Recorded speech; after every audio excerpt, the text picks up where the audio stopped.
75살 일본 기자가 TV를 켜는 순간 눈앞의 광경에 말문이 막혔습니다.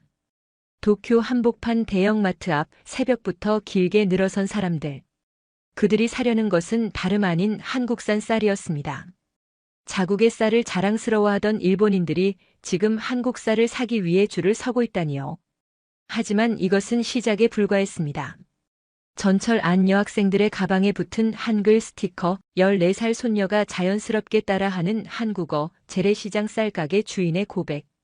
수십 년간 한일 관계를 취재해온 베테랑 기자조차 예상하지 못한 변화가 일본 사회 곳곳에서 조용히 그러나 확실하게 일어나고 있었습니다. 정부도 언론도 제대로 포착하지 못한 이 놀라운 변화의 현장. 퇴직 기자 후지타 켄지의 눈을 통해 목격한 진짜 한일 관계의 미래를 지금 공개합니다. 이 이야기가 궁금하시다면 구독과 좋아요 버튼을 눌러주세요. 알림 설정까지 해두시면 더욱 흥미로운 이야기들을 가장 먼저 만나보실 수 있습니다. 여러분의 생각은 어떠신가요? 댓글로 의견을 나눠주세요.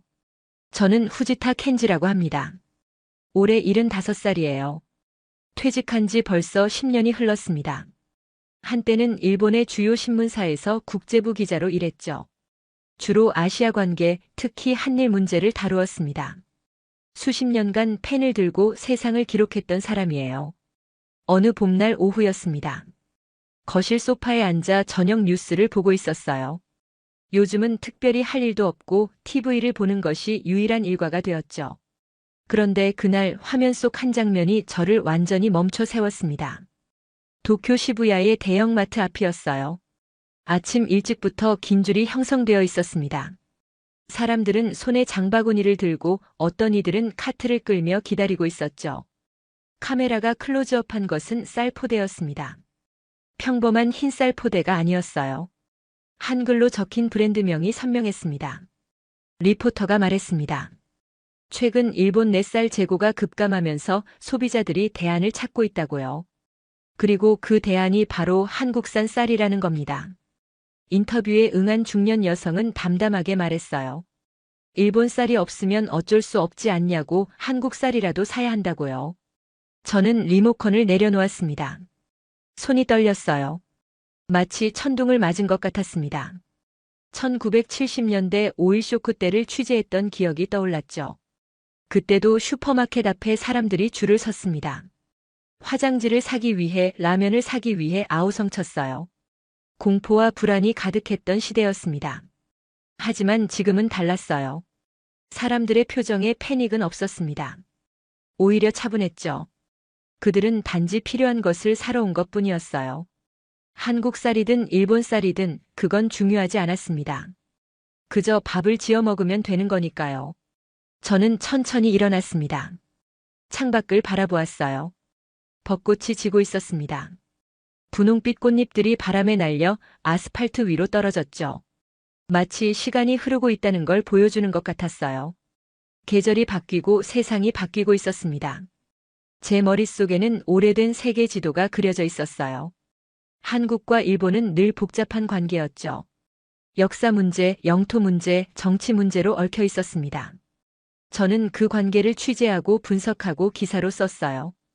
양국의 냉랭한 회담 장면을 수없이 보았고 외교관들의 딱딱한 발표문을 수도 없이 받아 적었습니다.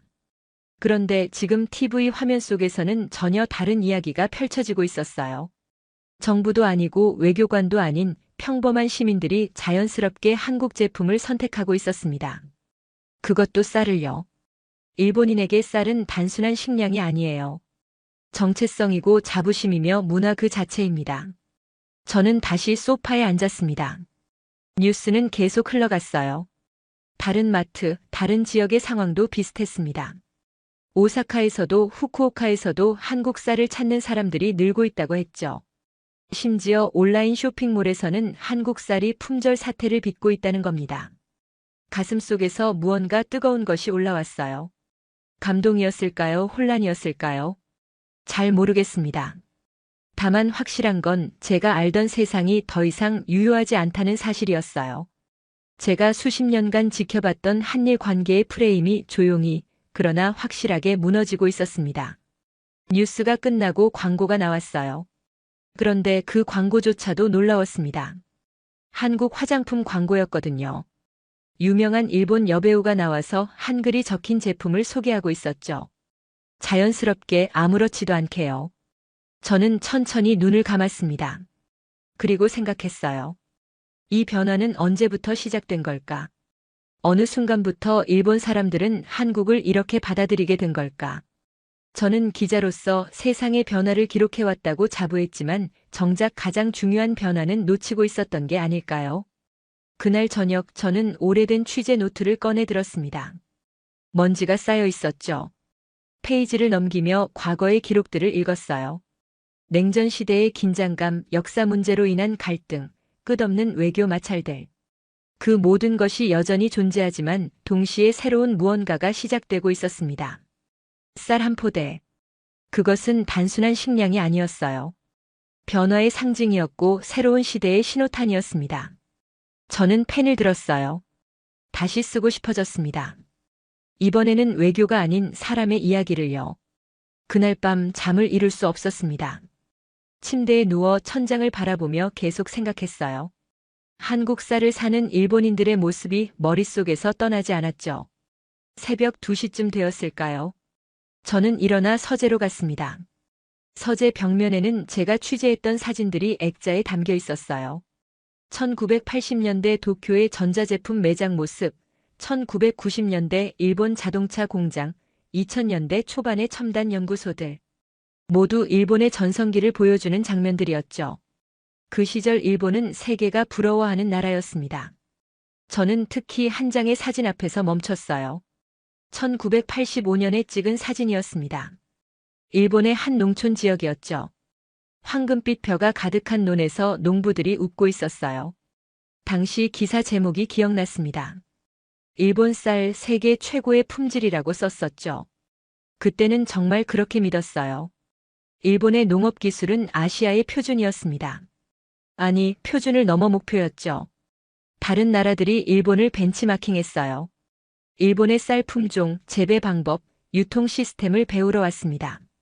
한국도 예외는 아니었어요. 제가 1990년대 초반에 한국을 처음 취재했을 때를 떠올렸습니다. 서울의 거리는 활기찼지만 일본에 비하면 아직 발전 중인 모습이었어요. 당시 한국 농업 관계자와 인터뷰를 했던 기억이 납니다. 그는 일본의 농업 기술을 배우고 싶다고 했었죠. 겸손한 태도로 많은 질문을 했어요. 그로부터 30여 년이 흘렀습니다. 이제는 어떻게 되었나요? 일본 사람들이 한국 쌀을 사고 있어요. 아니, 사는 정도가 아닙니다. 적극적으로 찾고 있었죠. 심지어 일부 사람들은 한국에 직접 가서 쌀을 사온다고 들었어요. 저는 창문을 열었습니다. 차가운 새벽 공기가 들어왔어요. 멀리 도쿄타워의 불빛이 보였죠. 이 거대한 도시가, 이 자랑스러운 나라가 지금 조용히 변하고 있었습니다. 소리 없이 그러나 확실하게요. 경제 뉴스는 여전히 GDP와 수출입 통계를 다룹니다. 정치 뉴스는 외교 관계와 협상을 보도하죠. 하지만 진짜 변화는 그런 곳에 있지 않았어요. 변화는 슈퍼마켓 진열대에 있었고 주부들의 장바구니 안에 있었으며 저녁 식탁 위에 있었습니다. 아침이 밝았어요. 저는 근처 마트에 가보기로 했습니다. 직접 확인하고 싶었거든요. TV 화면으로만 본 것이 아니라 실제로 어떤 상황인지 알고 싶었어요. 마트에 도착했을 때는 아침 9시쯤이었습니다. 쌀 코너로 갔죠. 놀라운 광경이었어요. 일본산 쌀 진열대는 거의 비어 있었습니다. 반면 한국산 쌀 포대들은 제법 많이 쌓여 있었어요. 그리고 사람들이 그것을 담고 있었습니다. 한 중년 남성이 한국 쌀 포대를 들고 성분표를 읽고 있었어요. 저는 용기를 내서 말을 걸었습니다. 한국 쌀을 사시는 이유가 뭐냐고요? 그는 웃으며 대답했습니다. 품질이 좋다고 들었다고, 가격도 합리적이라고요. 그리고 덧붙였죠. 요즘은 국산이든 수입산이든 별로 신경 쓰지 않는다고요. 그 말이 가슴에 꽂혔습니다. 별로 신경 쓰지 않는다고요. 제 세대에게 국산은 자부심이었어요. 메이드 인 재팬은 품질의 보증이었고 신뢰의 상징이었습니다. 하지만 이 남성에게는 그런 게 중요하지 않았어요. 그저 좋은 제품이면 되는 거였죠. 저는 마트를 나와 벤치에 앉았습니다. 손에는 제가 산 한국 쌀 포대가 들려 있었어요. 5kg짜리였습니다. 포대 위에는 한글로 브랜드명이 적혀 있었고 아래에는 일본어 번역이 붙어 있었죠. 쌀 한 포대를 보며 생각했습니다. 이것은 단순한 식량이 아니에요. 이것은 상징입니다. 세상이 바뀌었다는 징표였죠. 국경이 낮아지고 편견이 사라지고 실용이 이념을 이기는 시대가 온 겁니다. 제가 현역 기자였을 때는 달랐어요.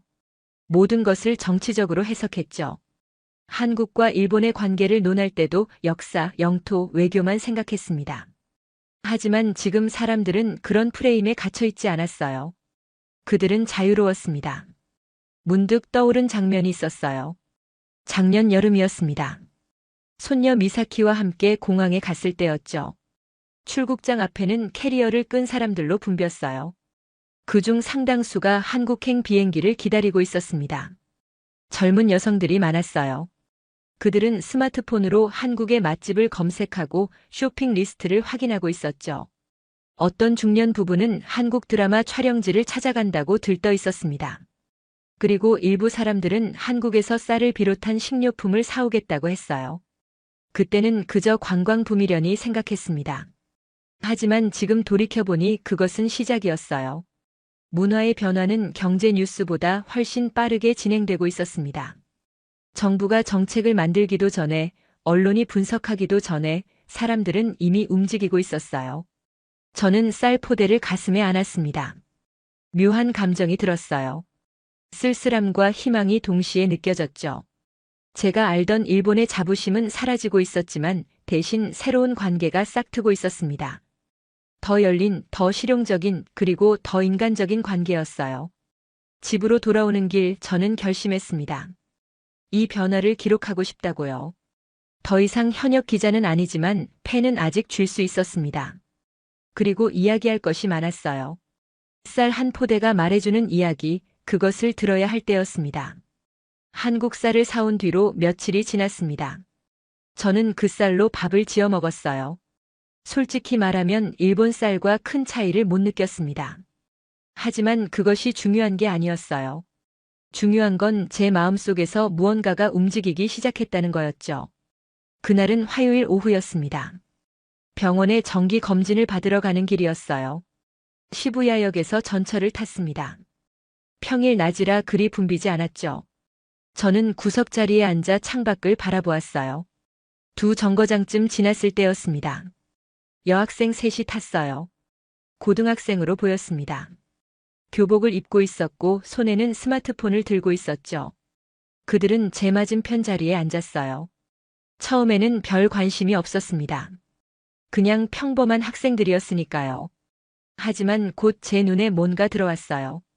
가운데 앉은 여학생의 가방이었습니다. 파란색 캠퍼스 가방이었는데 거기에 스티커들이 가득 붙어 있었어요. 그런데 그 스티커들이 특이했습니다. 한글로 쓰인 문구들이었거든요. 제가 한글을 읽을 수는 없지만 한글 자체는 알아볼 수 있었어요.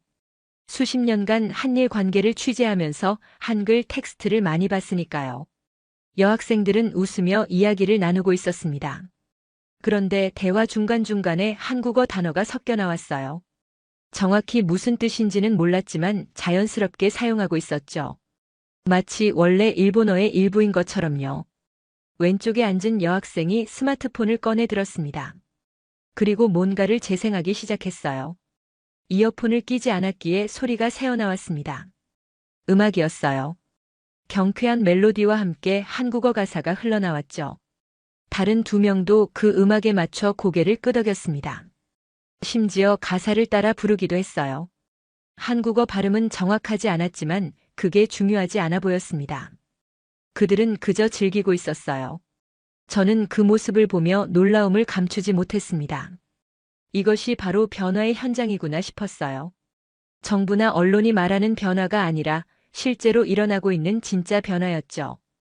오른쪽 여학생이 친구에게 말했습니다. 이번 주말에 한국 화장품 가게에 가자고요. 신제품이 나왔다더라고 했어요. 다른 친구가 대답했습니다. 좋다고 자기도 사고 싶은 게 있다고요. 그리고 그 뒤에 한국 음식점에서 밥 먹자고 제안했죠. 그들의 대화는 계속 이어졌습니다. 한국 드라마 이야기, 한국 아이돌 이야기, 한국 패션 이야기. 끝이 없었어요. 마치 한국이 그들 삶의 일부인 것처럼 자연스러웠습니다. 저는 그들의 얼굴을 유심히 보았습니다. 거기에는 국적이 없었어요. 한국인도 아니고 일본인도 아닌 그저 지구상의 젊은이들이었습니다. 그들에게 국경은 의미가 없었어요. 좋은 건 좋은 거고 재미있는 건 재미있는 거였죠. 문득 깨달았습니다. 저에게 한국이란 단어는 늘 정치적이었어요. 외교 문제였고 역사 문제였으며 이념의 문제였습니다. 기사를 쓸 때마다 조심해야 했죠. 어떤 표현을 쓸지, 어떤 관점을 취할지 고민했어요. 하지만 이 여학생들에게 한국은 취향이었습니다. 음악 취향이고 패션 취향이며 문화 취향이었어요. 무겁지 않았습니다. 가볍고 즐거운 것이었죠.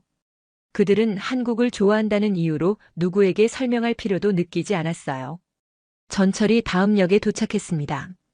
여학생들이 일어났어요. 내릴 준비를 하면서도 계속 웃고 떠들었습니다. 그들이 내리고 문이 닫혔죠.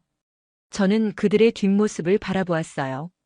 밝고 경쾌한 모습이었습니다. 전철은 다시 출발했습니다. 저는 자리에 앉아 생각에 잠겼어요. 세대 차이란 이런 거구나 싶었습니다. 제 세대는 전쟁과 냉전의 기억을 가지고 있어요. 국가와 민족이 중요했고 경계가 분명했죠. 하지만 저 여학생들의 세대는 다릅니다. 그들은 인터넷과 함께 자랐어요. 국경 없는 세상에서 살아가고 있죠. 유튜브에서 한국 영상을 보고 인스타그램에서 한국 친구를 사귀며 스포티파이에서 한국 음악을 듣습니다. 그들에게 한국은 이웃나라가 아니에요. 그냥 세상의 일부예요. 미국도 유럽도 한국도 모두 같은 공간 안에 있습니다. 클릭 한 번이면 갈 수 있는 곳이죠. 병원에 도착했습니다. 검진을 받으면서도 계속 생각이 났어요. 거리의 풍경이 말하고 있었습니다. 변화는 이미 시작되었고 돌이킬 수 없다고요. 정부가 막으려 해도 언론이 우려해도 사람들은 자기 길을 가고 있었어요. 검진이 끝나고 집으로 돌아오는 길이었습니다. 이번에는 버스를 탔어요. 창밖으로 시부야의 거리가 보였습니다. 대형 전광판에는 한국 화장품 광고가 나오고 있었어요. 한국 배우가 웃고 있었죠. 거리를 걷는 사람들을 보았습니다. 젊은 여성들의 손에는 한국 브랜드 쇼핑백이 들려 있었어요. 카페 앞에는 한국 음료 광고 포스터가 붙어 있었습니다. 서점 진열대에는 한국 드라마 가이드북이 놓여 있었죠. 모든 것이 자연스러웠습니다. 특별하지 않았어요. 그냥 일상이었습니다. 이것이 바로 진짜 변화라는 생각이 들었어요. 뉴스에 나오지 않아도 정부가 발표하지 않아도 변화는 이렇게 조용히 스며들고 있었습니다. 집에 도착해서 저는 다시 노트를 펼쳤습니다. 오늘 본 것들을 기록하고 싶었어요. 여학생들의 모습, 그들의 대화, 거리의 풍경. 모든 것이 의미 있었습니다. 펜을 들고 쓰기 시작했습니다. 그러면서 미소가 지어졌어요. 세상은 정말 변하고 있었고 그 변화는 아름다웠습니다. 국경보다 마음이 먼저 움직이는 시대, 이념보다 취향이 앞서는 세상. 저는 그 증인이 되고 있었어요. 주말이 되었습니다. 딸 유리코가 손녀 미사키를 데리고 집에 왔어요. 미사키는 올해 14살이 된 중학생입니다. 똑똑하고 밝은 아이죠. 제가 가장 사랑하는 손녀예요. 저녁을 함께 먹기로 했습니다. 아내가 정성껏 저녁 식사를 준비했어요. 생선구이와 된장국, 그리고 제가 사온 한국쌀로 지은 밥이 식탁에 올랐습니다. 미사키는 식탁에 앉자마자 스마트폰을 꺼내 들었어요. 유리코가 말했습니다. 미사키야, 밥 먹을 때는 휴대폰 좀 내려놓으렴. 미사키는 잠깐만요 하고 대답했죠. 그리고 뭔가를 재생하기 시작했어요. 화면에서는 드라마가 흘러나왔습니다. 한국 드라마였어요. 자막이 일본어로 나오고 있었지만 배우들의 목소리는 한국어였습니다. 미사키는 밥을 먹으면서도 계속 화면을 봤어요. 그리고 갑자기 배우의 대사를 따라했습니다. 한국어로요. 정확한 발음은 아니었지만 억양과 감정을 그대로 흉내냈어요. 저는 놀라서 젓가락을 멈췄습니다. 미사키가 한국어를 할 줄 아나요? 물었죠. 미사키는 웃으며 대답했습니다. 조금만요, 할아버지. 드라마 보다 보니까 자연스럽게 외워졌어요. 그리고 학교에 한국어 동아리도 있거든요. 거기서 친구들이랑 같이 배우고 있어요. 한국어 동아리라니요. 저는 또 한 번 놀랐습니다. 제가 학교 다닐 때는 영어 동아리, 과학 동아리 같은 것만 있었어요. 한국어를 배우는 동아리가 있다는 게 신기했죠. 유리코가 설명했습니다.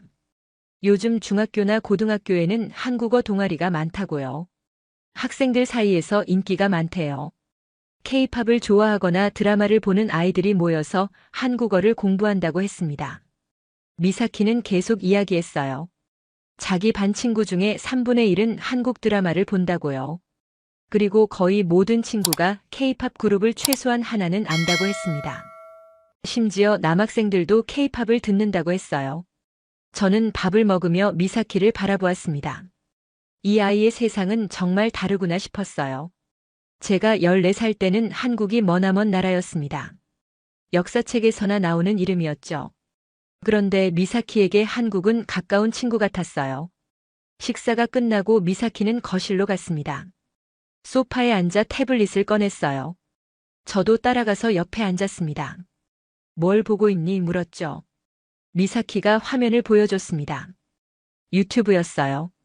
한국 아이돌 그룹의 뮤직비디오였습니다.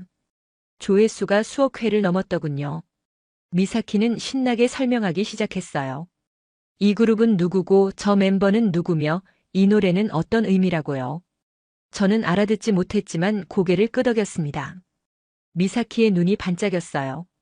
뭔가를 정말 좋아할 때 나오는 빛이었습니다. 순수한 열정이었죠. 그때 미사키가 물었습니다. 할아버지, 이 말 알아요? 그리고는 한국어로 뭔가를 말했어요. 저는 고개를 저었습니다. 모르겠다고 했죠. 하지만 웃음이 났어요. 미사키가 설명했습니다. 이건 사랑한다는 뜻이래요. 드라마에서 주인공들이 자주 하는 말이라고요. 그리고 이건 고맙다는 뜻이고 이건 미안하다는 뜻이라고 알려줬습니다. 저는 놀라웠습니다. 미사키는 굳이 정확한 번역을 하지 않았어요. 그냥 느낌으로 이해하고 있었습니다. 그 단어들이 가진 감정을 알고 있었죠. 언어보다 마음이 먼저 닿았던 거예요. 미사키는 계속 말했습니다. 학교 친구 중에는 한국인 친구도 있대요. 이름이 지혜래요. 작년에 전학 왔는데 금방 친해졌다고 합니다. 지혜는 일본어를 잘하고 미사키는 한국어를 조금 하니까 서로 가르쳐 준다고 했어요. 저는 그 이야기를 들으며 감동했습니다. 제 세대가 그토록 만들고 싶었던 관계가 여기 있었어요. 정부 간 회담도 복잡한 외교 협상도 필요 없었습니다. 아이들은 그냥 친구가 되었어요. 자연스럽게요. 미사키가 또 드라마를 재생했습니다. 이번에는 소리를 키웠어요. 배우들이 감정을 실어 대사를 했습니다. 한국어로요. 저는 단어 하나하나의 의미는 몰랐지만 그들이 무슨 말을 하는지 어렴풋이 알 수 있었어요. 표정과 억양이 모든 걸 말해줬습니다. 미사키는 제 팔을 잡았습니다. 그리고 말했어요. 할아버지, 이 장면 진짜 슬퍼요. 주인공이 헤어지는 장면이거든요. 저는 화면을 봤습니다. 두 배우가 눈물을 흘리고 있었어요. 정말 슬퍼 보였습니다. 언어를 알지 못해도 감정은 전달되었습니다. 그것이 바로 예술의 힘이구나 싶었어요. 그리고 그것이 바로 문화의 힘이기도 했죠. 국경을 넘고 세대를 넘어 사람의 마음을 움직이는 힘이었습니다. 미사키는 태블릿을 내려놓고 저를 봤습니다. 할아버지는 한국 좋아하세요? 물었어요. 저는 잠시 생각했습니다. 그리고 대답했죠. 잘 모르겠구나. 하지만 너를 보니 좋아지는 것 같아. 미사키는 환하게 웃었습니다. 그래요, 할아버지. 한국 정말 좋아요. 음악도 좋고 드라마도 좋고 음식도 맛있어요. 그리고 한국어도 예쁘고요. 언젠가 한국에 가보고 싶어요. 저는 미사키의 머리를 쓰다듬었습니다. 그래, 가보렴. 할아버지도 함께 가고 싶구나. 미사키는 좋아하며 손뼉을 쳤어요. 약속이에요, 할아버지. 그날 밤 미사키가 돌아간 뒤 저는 오래 생각했습니다. 세대의 언어는 정말 다르구나 싶었어요. 저는 정치와 역사의 언어로 한국을 이해했지만 미사키는 음악과 드라마의 언어로 한국을 느끼고 있었습니다. 어느 쪽이 더 옳은가는 중요하지 않았어요. 중요한 건 미사키가 행복하다는 거였습니다. 그리고 그 행복이 국경을 넘어 다른 나라 문화에서 왔다는 거였죠. 그것만으로도 충분히 아름다운 일이었습니다. 저는 노트에 적었습니다. 언어보다 마음이 먼저 닿는 시대가 왔다고. 내 손녀는 그 시대의 아이이며 나는 그 시대의 증인이라고요. 미사키와의 시간은 제게 많은 생각을 하게 했습니다. 그날 밤 잠들기 전 저는 서재로 향했어요. 책장 깊숙한 곳에 보관해둔 상자가 있었습니다. 오래된 취재 자료들이 담긴 상자였죠. 먼지를 털어내고 뚜껑을 열었습니다. 안에는 낡은 사진들과 노트, 그리고 신문 스크랩들이 가득했어요. 1990년대 자료들이었습니다. 제가 한일 관계를 집중적으로 취재하던 시절의 기록들이었죠. 첫 번째로 꺼낸 것은 1992년 사진이었습니다. 도쿄의 한 호텔 회의장이었어요. 한일 정상회담이 열린 날이었죠. 양국 정상들이 악수하는 장면이었습니다. 그런데 그들의 표정이 딱딱했어요. 의례적인 미소였을 뿐 진심이 느껴지지 않았습니다. 저는 그 회담을 취재했었어요. 회의장 밖에서 기자들과 함께 기다렸죠. 몇 시간이 지난 뒤 브리핑이 있었습니다. 외교관들이 나와서 성명서를 읽었어요. 양국 관계의 발전, 협력 강화, 미래 지향적 관계. 듣기 좋은 말들이었지만 공허했습니다. 그때 저는 그 말들을 그대로 받아 적었어요. 기사로 작성했고 신문에 실렸죠. 하지만 마음 한구석에는 늘 의문이 있었습니다. 이게 정말 전부일까? 이 딱딱한 회담이 두 나라 관계의 전부일까 하고요. 다음 사진을 꺼냈습니다. 1994년의 것이었어요. 서울거리였습니다. 제가 취재차 한국을 방문했을 때 찍은 사진이었죠. 명동 거리를 걷는 사람들이 담겨 있었습니다. 그날을 기억합니다. 가을이었어요. 날씨가 선선했죠. 저는 공식 취재 일정을 마치고 혼자 거리를 걸었습니다. 사람들이 바쁘게 오가고 있었어요. 학생들, 직장인들, 주부들. 모두 저마다의 삶을 살고 있었습니다. 한 카페에 들어갔어요. 커피를 주문했습니다. 한국어를 못해서 손짓발짓으로 설명했죠. 주인 아주머니는 웃으며 고개를 끄덕였어요. 그리고 따뜻한 커피를 건네줬습니다. 커피를 마시며 창밖을 봤습니다. 거리의 풍경이 평화로웠어요. 아이들이 웃으며 뛰어다니고 연인들이 손을 잡고 걸었으며 노인들이 벤치에 앉아 이야기를 나눴죠. 그냥 평범한 일상이었습니다. 그때 깨달았어요. 내가 취재하는 한국과 실제 한국이 다르다는 걸요. 신문에 실리는 한국은 늘 정치적이었습니다. 역사 문제, 영토 분쟁, 외교 갈등. 무거운 주제들 뿐이었죠. 하지만 실제 한국은 달랐어요. 여기는 사람들이 살아가는 곳이었습니다. 아침에 일어나 밥 먹고 일하고 가족과 시간을 보내는 곳이었죠. 정치보다 삶이 먼저였어요. 저는 그 경험을 기사로 쓰고 싶었습니다. 하지만 쓸 수 없었어요. 그런 기사는 신문에 실리지 않았거든요. 독자들이 원하는 건 정치 뉴스였고 제 역할은 그것을 전달하는 거였습니다. 세 번째 사진을 꺼냈습니다. 1997년의 것이었어요. 한국의 경제 위기를 취재했을 때였습니다. 거리에서 실업자들을 인터뷰했었죠. 그들의 표정은 어두웠지만 포기하지 않았어요. 다시 일어서겠다는 의지가 느껴졌습니다. 한 남성이 말했었어요. 어렵지만 이겨낼 거라고요. 가족이 있고 희망이 있다고 했습니다. 저는 그 말을 메모했어요. 하지만 기사에는 경제 지표만 실렸죠. GDP 하락률, 실업률, 환율. 숫자들만 나열되었습니다. 지금 돌이켜보면 후회가 됩니다. 그 남성의 말을 제대로 전하지 못한 게요. 뉴스보다 더 중요한 것은 사람들의 표정이었어요. 거리를 걷는 시민들의 온기가 언제나 정치보다 진실에 가까웠습니다. 네 번째 사진은 1998년의 것이었습니다. 월드컵 공동 개최가 결정된 날이었어요. 양국 축구협회 관계자들이 악수하는 장면이었죠. 이번에는 진짜 미소였습니다. 기쁨이 느껴졌어요. 저는 그 현장에 있었습니다. 취재하면서 느꼈죠. 뭔가 달라지고 있다고요. 정치는 여전히 복잡했지만 문화와 스포츠는 사람들을 연결하고 있었어요. 경계가 흐려지고 있었습니다. 하지만 그때도 저는 몰랐어요. 이것이 시작이라는 걸요. 이후 20여 년 동안 얼마나 큰 변화가 올지 상상하지 못했습니다. 한국 드라마가 일본을 열광시킬 거라는 것도, 한국 음악이 전 세계를 사로잡을 거라는 것도 몰랐죠. 5번째 사진을 보았습니다. 1999년의 것이었어요. 서울 시내의 서점이었습니다. 일본 만화 코너였죠. 한국 젊은이들이 일본 만화를 고르고 있었어요.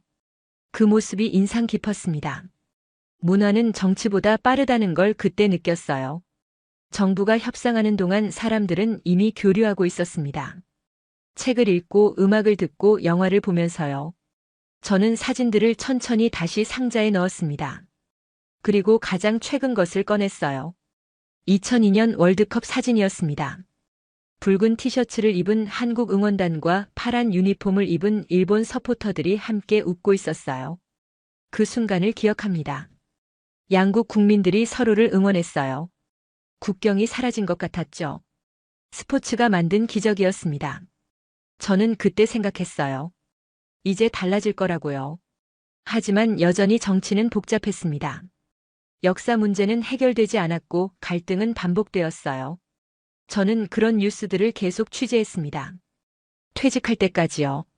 지금 생각해보면 아쉽습니다. 저는 기자였지만 진짜 중요한 것을 놓쳤어요.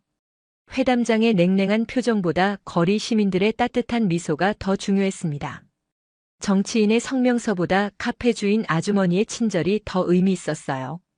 저는 한국을 보도 대상으로만 봤습니다. 분석하고 평가하는 대상이었죠. 하지만 한국은 그 이상이었어요. 사람들이 살아가는 곳이었고 문화가 숨쉬는 공간이었으며 꿈과 희망이 있는 나라였습니다. 이제야 알겠어요. 진짜 관계는 회담장이 아니라 일상에서 만들어진다는 걸요. 정부 간 합의보다 사람들의 교류가 더 강력하다는 것을요. 미사키 같은 아이들이 만드는 미래가 정치인들의 약속보다 확실하다는 것을요. 저는 상자를 닫았습니다. 그리고 노트를 펼쳤어요. 새로운 기록을 시작할 시간이었습니다. 이번에는 다르게 쓰고 싶었어요. 정치가 아닌 사람을, 뉴스가 아닌 삶을, 분석이 아닌 감정을 담고 싶었습니다. 월요일 아침이었습니다. 저는 늘 하던 대로 현관 앞에 놓인 신문을 집어들었어요. 커피를 내려 마시며 신문을 펼쳤습니다. 경제면 상단에 눈에 띄는 제목이 있었어요. 한국산 쌀 수입 본격 검토, 정부 관계자 회의 소집이라는 제목이었습니다. 저는 안경을 고쳐 쓰고 기사를 자세히 읽었어요. 올해 일본의 쌀 생산량이 예상보다 크게 줄었다고 했습니다. 기후변화와 농가 인구 감소가 원인이라고 했죠. 기사는 계속되었습니다. 정부가 식량 안보 차원에서 한국산 쌀 수입을 적극 검토하고 있다고 했어요. 이미 민간 차원에서는 수입이 이루어지고 있지만 이제는 정부 차원의 공식 수입을 고려한다는 겁니다. 저는 커피를 한 모금 마셨습니다. 그리고 생각했어요. 참 아이러니하다고요. 몇 주 전만 해도 저는 TV에서 한국 쌀을 사는 사람들을 보고 놀랐습니다. 그런데 이제는 정부가 나서고 있었어요. 예전 같았으면 이런 일은 상상도 할 수 없었습니다. 정부가 한국산 농산물 수입을 검토한다니요. 1990년대였다면 정치적 논란이 됐을 거예요. 보수층의 반발이 있었을 것이고 국내 농가의 항의도 있었을 겁니다. 하지만 지금은 달랐어요. 기사 말미에는 여론조사 결과가 실려 있었습니다. 응답자의 65%가 한국산 쌀 수입에 찬성한다고 했어요. 이유는 간단했습니다. 필요하니까요. 식량이 부족하면 수입하는 게 당연하다는 거였죠. 저는 신문을 내려놓고 창밖을 바라봤습니다. 햇살이 따뜻했어요. 거리에는 사람들이 오가고 있었습니다. 그들은 정치적 이념보다 실용을 선택하고 있었어요. 생활이 이념보다 우선이었습니다. 식량 위기라는 단어 속에 새로운 시대의 움직임이 숨어 있었습니다. 이것은 단순한 경제 문제가 아니었어요. 사회 전체의 패러다임이 바뀌고 있다는 신호였죠. 저는 옷을 입고 밖으로 나갔습니다. 동네 재래시장에 가보고 싶었어요. 큰 마트가 아닌 사람 냄새 나는 시장 말입니다. 거기서 진짜 변화를 느낄 수 있을 것 같았거든요. 시장에 도착했습니다. 오전 10시쯤이었어요. 시장은 활기찼습니다. 주부들이 장바구니를 들고 다니며 물건을 샀어요. 생선 가게 앞에서는 흥정하는 소리가 들렸고 채소 가게에서는 신선한 야채들이 쌓여 있었습니다. 저는 쌀 가게로 향했어요. 오래된 가게였습니다. 40년 넘게 한자리에서 장사하는 곳이었죠. 주인 할아버지는 제 또래였어요. 가끔 인사를 나누는 사이였습니다. 가게 앞에는 쌀 포대들이 진열되어 있었습니다. 일본산도 있었고 한국산도 있었어요. 저는 가게에 들어가 주인 할아버지께 말을 걸었습니다. 요즘 장사는 어떠냐고요? 주인 할아버지는 웃으며 대답했습니다. 바쁘다고요. 한국 쌀이 잘 팔린다고 했어요. 처음에는 반신반의했지만 지금은 없어서 못 판다고 했습니다. 주문이 밀려 있다고 했죠. 저는 물었습니다. 손님들 반응은 어떠냐고요? 할아버지는 고개를 끄덕였어요. 다들 만족한다고 했습니다. 품질도 좋고 가격도 합리적이라고요. 특히 젊은 주부들이 많이 찾는다고 했어요. 그러면서 할아버지는 말했습니다. 세상 참 많이 변했다고요. 자기가 젊었을 때는 상상도 못했던 일이라고 했습니다. 한국산 쌀을 일본 사람들이 먹는다니 격세지감이라고 했죠. 저는 공감했습니다. 정말 그랬어요. 우리 세대에게 쌀은 단순한 식량이 아니었습니다.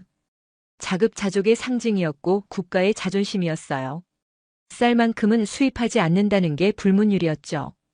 하지만 시대는 변했습니다. 이제 사람들은 어디서 왔는지보다 무엇이 좋은지를 따졌어요. 국산이든 수입산이든 품질과 가격이 중요했습니다. 실용주의가 이념을 이긴 거였죠. 한 중년 여성이 가게에 들어왔습니다. 한국 쌀을 달라고 했어요. 10kg짜리로요. 주인 할아버지가 포대를 꺼내며 물었습니다. 한국 쌀 어떠냐고요? 여성은 엄지를 치켜 세웠습니다. 좋다고 했어요. 밥을 지으면 윤기가 나고 식감도 좋다고 했습니다. 남편도 만족한다고요.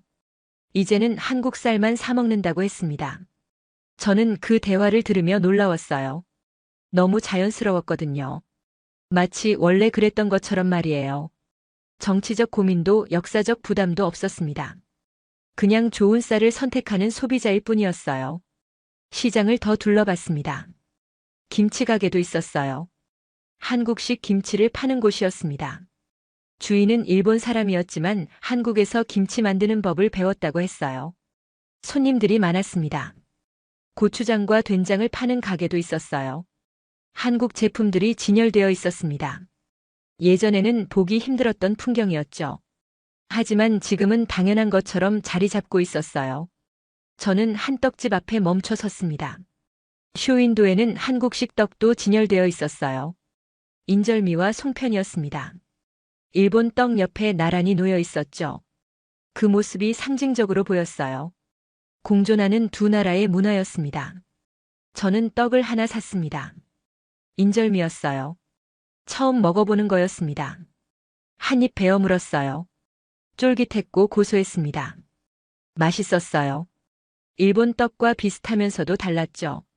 시장을 나와 근처 공원 벤치에 앉았습니다. 햇볕이 따스했어요. 지나가는 사람들을 보며 생각했습니다. 변화는 위에서 아래로 내려오지 않는다고요. 아래에서 위로 올라간다고요. 예전에는 정부가 문화를 이끌었습니다. 정책을 만들고 방향을 제시했어요. 국민들은 따라갔죠. 하지만 지금은 다릅니다. 소비자들이 시장을 바꾸고 있어요. 그들의 선택이 정책을 만들고 있습니다. 한국 쌀을 사는 사람들이 먼저 있었어요. 정부는 그 뒤를 따르고 있는 거였습니다. 수요가 있으니 공급을 늘리는 거였죠. 이것이 바로 시장 경제의 원리였고 동시에 민주주의의 원리이기도 했습니다. 생활이 외교보다 앞서가고 있었습니다. 주부들의 장바구니가 정상회담보다 강력했어요. 저녁 식탁의 선택이 외교 정책을 만들고 있었습니다. 이것이 바로 진짜 변화였어요. 저는 일어나 걸었습니다. 시장 골목을 천천히 지나며 가게들을 둘러봤어요. 채소 가게, 생선 가게, 정육점. 평범한 가게들이었지만 그 안에 세상의 변화가 담겨 있었습니다. 문득 깨달았습니다. 변화는 거창한 곳이 아니라 바로 여기, 우리 삶의 현장에서 일어나고 있다고요. 시장의 풍경이 말하고 있었고 사람들이 움직이고 있었어요. 정부는 그것을 인정하고 따라갈 뿐이었습니다. 집으로 돌아오는 길 저는 확신했습니다. 변화는 거스를 수 없다고요. 시장이 말하고 있었습니다. 재래시장 쌀 가게 주인의 말씀처럼 세상은 정말 많이 변했어요. 그리고 그 변화는 아름다웠습니다. 저는 노트를 펼쳤습니다. 오늘 본 것들을 기록했어요. 시장의 풍경, 주인 할아버지의 말, 한국 쌀을 사는 여성의 모습, 떡집의 인절미. 모든 것이 의미 있었습니다. 변화는 거창한 곳이 아니라 바로 여기, 우리 삶의 현장에서 일어나고 있었습니다. 수요일 오후였습니다. 저는 지역 커뮤니티 센터로 향했어요. 한 달에 2번 이곳에서 열리는 한일 교류회에 참석하고 있었습니다. 퇴직 후 우연한 기회에 알게 된 모임이었죠. 처음 이 모임에 온 것은 6개월 전이었습니다. 지역 게시판에서 공고를 봤어요. 한일 교류회에서 일본어와 한국어 통역 자원봉사자를 찾는다는 내용이었죠. 한국어는 못하지만 제가 오랫동안 한일 관계를 취재했던 경력이 도움이 될 것 같았습니다. 센터에 도착하니 이미 몇 분이 와 계셨어요. 대부분 40대에서 60대 여성들이었습니다. 주부들이 많았죠. 그들은 서로 인사를 나누며 자리에 앉았습니다. 편안한 분위기였어요. 오늘 참석자는 15명 정도였습니다. 단골 멤버들이었어요. 모임 책임자인 다나카 씨가 회의를 시작했습니다. 다나카 씨는 50대 중반의 밝은 여성이었어요. 3년 전부터 이 모임을 이끌고 있었습니다. 오늘의 주제는 다음 달 한국 방문 계획이었습니다. 이 모임에서는 1년에 2번 한국을 방문해요. 서울의 자매 교류회와 만나 문화체험을 하고 친목을 다지는 거였죠. 이번에는 가을 단풍 시즌에 맞춰가기로 했습니다. 다나카 씨가 일정표를 나눠줬어요. 3박 4일 일정이었습니다. 서울의 전통시장 방문, 한복체험, 한국요리교실, 그리고 현지 교류회 회원들과의 만남. 알찬 프로그램이었죠. 옆자리에 사토 씨가 말했습니다. 이번에는 딸도 데려가고 싶다고요. 딸이 한국 문화에 관심이 많다고 했습니다. 사토 씨는 50대 초반이었어요. 작년에 처음 이 모임에 왔었죠. 다른 분이 물었습니다. 따님은 몇 살이냐고요. 사토 씨는 26이라고 대답했어요. 회사에 다니는데 주말에 시간을 내서 같이 가고 싶어 한다고 했습니다. 한국 화장품 회사에서 일한다고 했죠. 야마다 씨가 끼어들었습니다. 자기 딸도 한국 화장품을 쓴다고요. 어느새 화장대가 한국 제품으로 가득 찼다고 웃으며 말했어요. 품질이 좋다고 딸이 자랑한다고 했습니다. 그러자 여러분들이 공감했습니다. 자기 딸도 그렇다고 손녀도 그렇다고 했어요. 한국 화장품뿐만 아니라 드라마도 보고 음악도 듣는다고 했습니다. 집안이 한류로 물들었다고 웃었죠. 기무라 씨가 말했습니다. 손주가 한국어를 배우고 있다고요. 중학교에 한국어 동아리가 있대요. 매주 수요일마다 모여서 공부한다고 했습니다. 그리고 손주가 자기한테 한국어를 가르쳐 준다고 했어요. 60대 초반인 기무라 씨는 웃으며 계속 말했습니다. 처음에는 신기했다고요.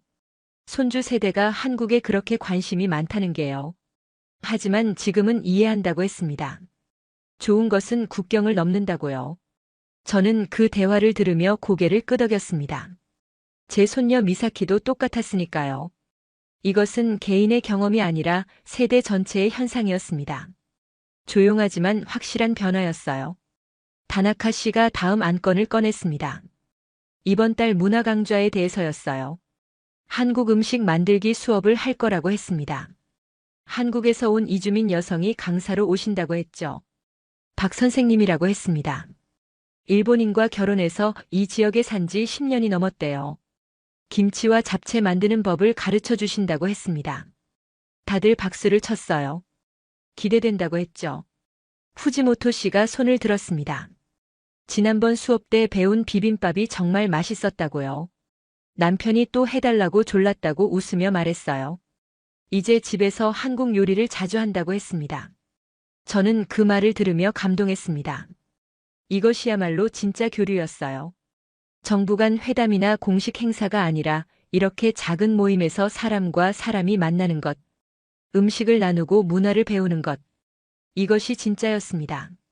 휴식 시간이 되었습니다. 저는 차를 마시며 다나카 씨와 이야기를 나눴어요. 이 모임을 시작하게 된 계기를 물었습니다. 다나카 씨는 말했습니다. 3년 전 한국 여행을 갔을 때였대요. 서울에서 길을 잃었는데 한 할머니가 도와줬다고 했습니다. 말은 통하지 않았지만 정성껏 길을 안내해줬대요. 그 따뜻함이 마음에 남았다고 했죠. 집에 돌아와서 생각했답니다. 이런 교류가 더 많아지면 좋겠다고요. 정부나 큰 단체가 아니라 평범한 사람들끼리 만나는 자리를 만들고 싶었대요. 그래서 이 모임을 시작했다고 했습니다. 처음에는 5명으로 시작했답니다. 하지만 입소문이 나면서 점점 늘어났어요. 지금은 정기 회원이 30명이 넘는다고 했습니다. 나이도 직업도 다양하지만 한국에 관심이 있다는 공통점이 있다고 했죠. 다나카 씨는 말했습니다. 이제 교류는 정책이 아니라고요. 생활의 일부가 되었다고 했어요. 딸이 한국 드라마를 보고 손주가 한국어를 배우고 자기는 한국 친구들을 만나러 가는 것. 이 모든 게 자연스러워졌다고 했습니다. 저는 공감했습니다. 정말 그랬어요. 제가 기자 시절에 본 한일 교류는 달랐습니다. 공식적이고 형식적이었어요. 정부 주도였고 예산으로 운영되었죠. 그래서 지속되기 어려웠습니다. 하지만 지금 이 모임은 달랐어요. 자발적이었습니다. 사람들이 스스로 시간을 내고 회비를 내고 참여했어요. 진심이 있었습니다. 의무가 아니라 즐거움으로 하는 거였죠. 모임이 재개되었습니다. 이번에는 각자 근황을 나누는 시간이었어요. 한 분 한 분 돌아가며 이야기했습니다. 최근에 본 한국 드라마, 먹었던 한국 음식, 배웠던 한국어 표현들. 소소한 이야기들이었지만 생생했어요. 스즈키 씨가 말했습니다. 지난주에 한국 식당에 갔는데 주인이 한국분이었대요. 이야기를 나누다가 친구가 되었다고 했습니다. 다음 주에 또 가기로 약속했다고 웃으며 말했어요. 이케다 씨도 말했습니다. 온라인으로 한국 사람과 언어 교환을 하고 있대요. 일본어를 가르쳐주고 한국어를 배운다고 했습니다. 화상통화로 일주일에 2번 만난다고 했죠. 이제는 서로의 삶을 공유하는 친구가 되었다고 했어요. 저는 그 이야기들을 들으며 미소 지었습니다. 이것이 바로 새로운 외교였어요. 대사관도 외교관도 아닌 평범한 사람들이 만드는 관계였습니다. 정상회담보다 강하고 조약보다 오래가는 관계였죠. 모임이 끝나고 집으로 돌아왔습니다. 저는 노트를 펼쳤어요. 오늘 들었던 이야기들을 기록했습니다. 다나카 씨의 따뜻한 미소, 사토 씨의 딸 이야기, 기무라 씨의 손주 이야기. 모두 소중했습니다. 이 사람들이 다리를 놓고 있었어요. 일본과 한국 사이에 보이지 않는 다리를요. 정부가 만든 다리가 아니라 사람들이 걸어서 만든 길이었습니다. 하나씩 발자국을 남기며 만든 길이었죠. 그 길 위에서 딸들이 걷고 있었고 손주들이 뛰어가고 있었어요. 그리고 이 어머니들이 그 길을 더 넓히고 있었습니다. 새로운 시대가 오고 있었고 그들이 그 시대를 만들고 있었습니다. 토요일 저녁이었습니다. 딸 유리코와 손녀 미사키가 다시 우리 집에 왔어요. 오늘은 함께 저녁을 먹고 영화를 보기로 한 날이었습니다. 아내가 정성껏 저녁을 준비했죠. 식탁에는 여러 요리가 놓였습니다. 생선구이, 야채볶음, 된장국, 그리고 한국쌀로 지은 밥이 있었어요. 이제는 이 쌀이 우리 집 식탁의 일부가 되었습니다. 자연스러웠어요. 식사를 하면서 이야기를 나눴습니다. 미사키가 학교 이야기를 했어요. 다음 주에 문화제가 있는데 한국어 동아리에서 K-팝 댄스를 공연한다고 했습니다. 자기도 참여한다고 신나게 말했죠. 유리코가 물었습니다. 많이 연습했냐고요? 미사키는 고개를 끄덕였어요. 한 달 동안 매일 방과 후에 연습했다고 했습니다. 친구들과 함께 땀 흘리며 준비했대요. 정말 재밌다고 했죠. 저는 미사키를 보며 웃었습니다. 이 아이의 열정이 보기 좋았어요.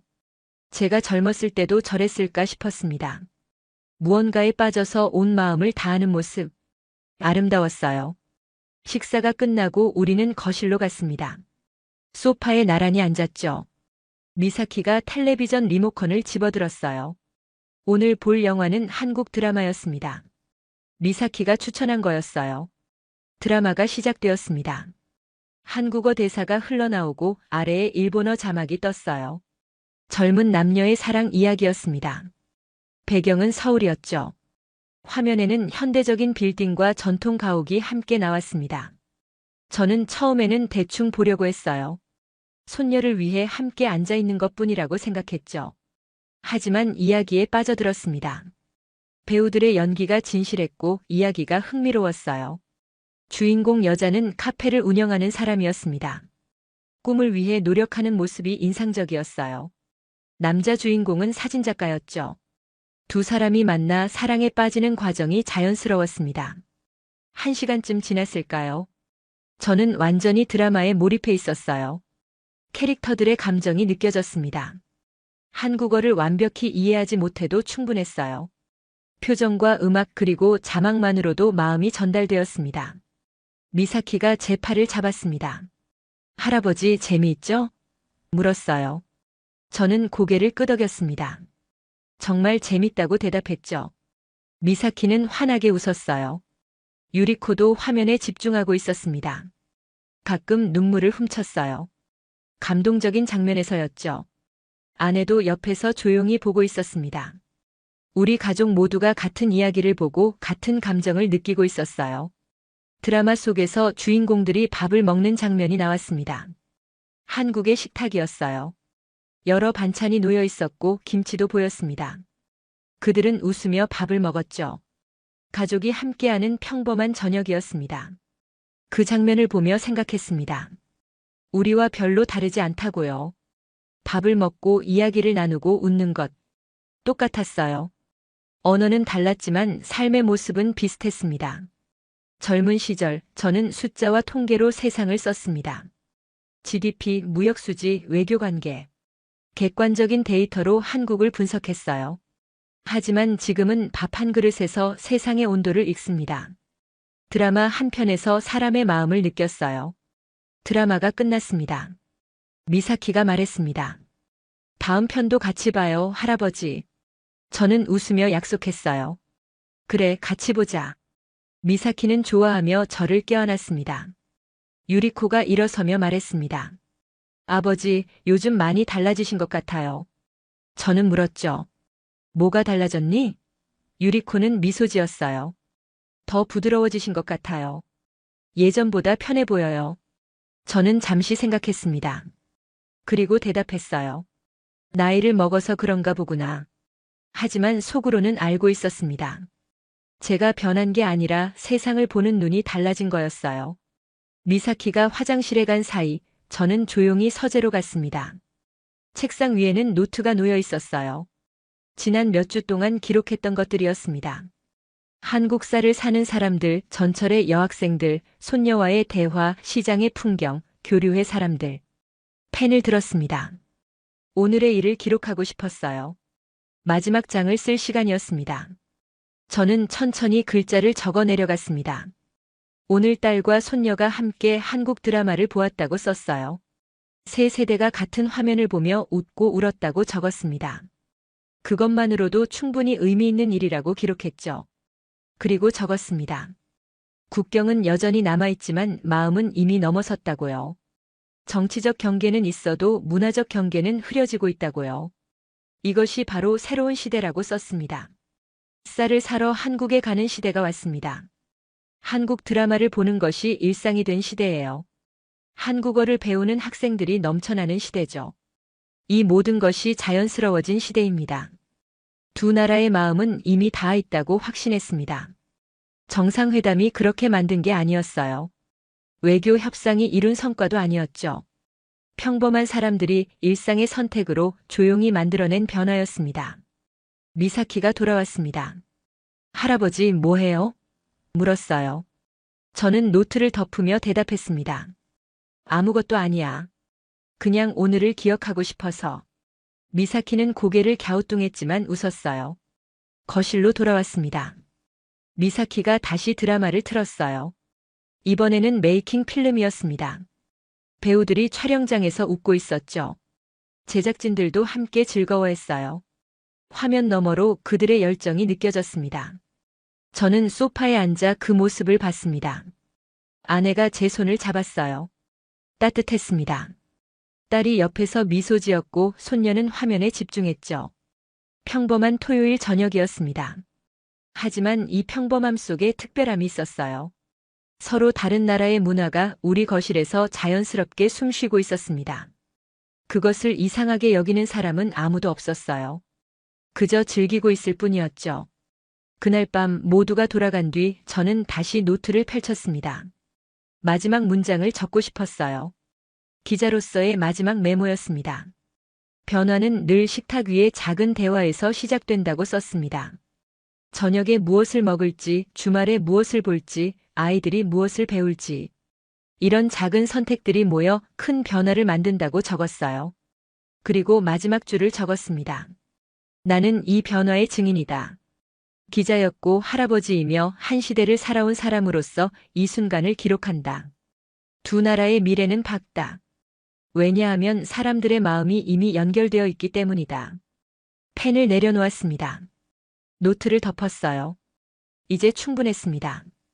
기록은 끝났지만 이야기는 계속될 거예요. 미사키와 같은 아이들이 이어갈 테니까요. 창밖을 보았습니다. 밤하늘에 별이 빛나고 있었어요. 저 별빛처럼 작지만 확실한 변화가 계속될 것입니다. 조용히, 그러나 멈추지 않고요. 저는 미소를 지었습니다. 퇴직한 기자의 마지막 취재는 이렇게 끝났습니다. 하지만 한 할아버지의 이야기는 계속됩니다. 손녀와 함께 드라마를 보고 한국살로 밥을 먹고 새로운 세상을 배우면서요. 오늘도 나는 조용히 메모합니다. 변화는 여기 있다고. 우리 거실의 식탁 위에 손녀의 웃음 속에 있다고. 그리고 그것으로 충분하다고 말입니다. 한국의 문화가 일본 열도를 조용히 물들이고 있습니다. 정부 간 외교도 거창한 협정도 아닌 평범한 사람들의 선택이 만들어낸 기적입니다. 일본 주부들의 장바구니에 한국살이 담기고 중학생들의 입에서 한국어가 흘러나오며 할아버지와 손녀가 함께 한국 드라마를 보는 시대가 왔습니다. 이것은 단순한 한류 열풍이 아닙니다. 한국의 진정성 있는 콘텐츠와 품질이 국경을 넘어 인정받은 결과입니다. K-팝, K-드라마, K-뷰티를 넘어 이제는 K-라이스까지 한국이 만들어내는 모든 것이 세계인의 일상 속으로 스며들고 있습니다. 가장 놀라운 점은 이 변화가 강요가 아닌 자발적 선택이라는 것입니다. 일본 국민들이 스스로 한국을 선택하고 배우고 즐기고 있습니다. 역사의 상처를 넘어 문화로 소통하는 새로운 시대가 열리고 있습니다. 대한민국의 저력이 세계를 움직이고 있습니다. 이 자랑스러운 이야기가 마음에 드셨다면 구독과 좋아요로 응원해주세요. 알림 설정을 켜두시면 더 많은 감동적인 스토리를 만나보실 수 있습니다. 여러분이 경험한 한류의 순간이 있다면 댓글로 공유해주세요. 공유해주세요. 공유해주세요. 공유해주세요. 공유해주세요. 공유해주세요. 공유해주세요.